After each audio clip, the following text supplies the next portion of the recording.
តកោះកងខិតក្នុងចិត្តខ្ញុំជាឋានសួគ៌សុងភារុយខ្សែផ្សានសុខុមដែលខ្ញុំស្នេហាទេសភាពទាំងឡាយផ្សព្វផ្សាយគុណធាគឺជាគ្រឿងអលង្ការមករចនាសម្រស់កោះកុងស្រមៃដូចថេតនីឋានកណោនារីភូមិផានបវរតុបតែងលំអដូចក្ងោកពេលពងទំលើក្បាលទឹកសែនសំព្រឺស្ទ្រុងសក់វែងរលើប្រលងធាក់ត្រពោផងដូចកណរៃជាប់ចិត្តគយគុណអរុនរៀងរះទូកមិនដេដាស់កំរប្រទេសទេសភាពប្រពៃជាប់ចិត្តគយគុណសាយានសម័យរលោក្រឡេងចាំងរេស្មីដូចពេជ្រឆ្នៃរចនានារីស្លៀកពាក់ឆ្លោពោគ្រប់យ៉ាង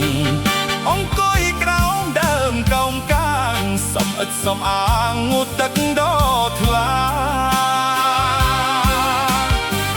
ខ្លះស្លៀកពាក់ខ្លីអាវស្តាំងសង្ហាខ្យល់ផាត់មកបះកាយាជួបនេត្រាបុប្ផាកោះកុង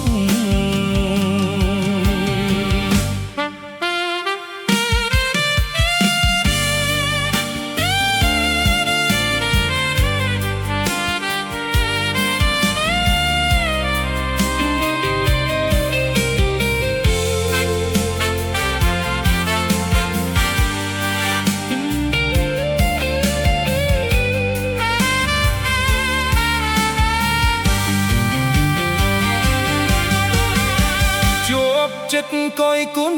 អរំរៀងរះទូកមិនដេដាស់កំរប្រទេសទេសភាពប្រពៃជាប់ចិត្តកយគុណសាយានសម័យរលោត្រលេងចាំងរស្មីដូចពេជ្រឆ្នៃរចនា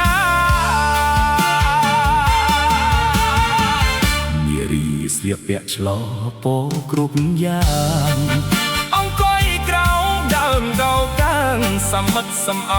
ងូតទឹកលោថ្លាខ្លះស្លៀកពាក់ខ្លីអាវស្តានសង្ហាខ្យល់ផាត់មកបះកាយាជាប់នេត្រាបុប្ផាកោះកុង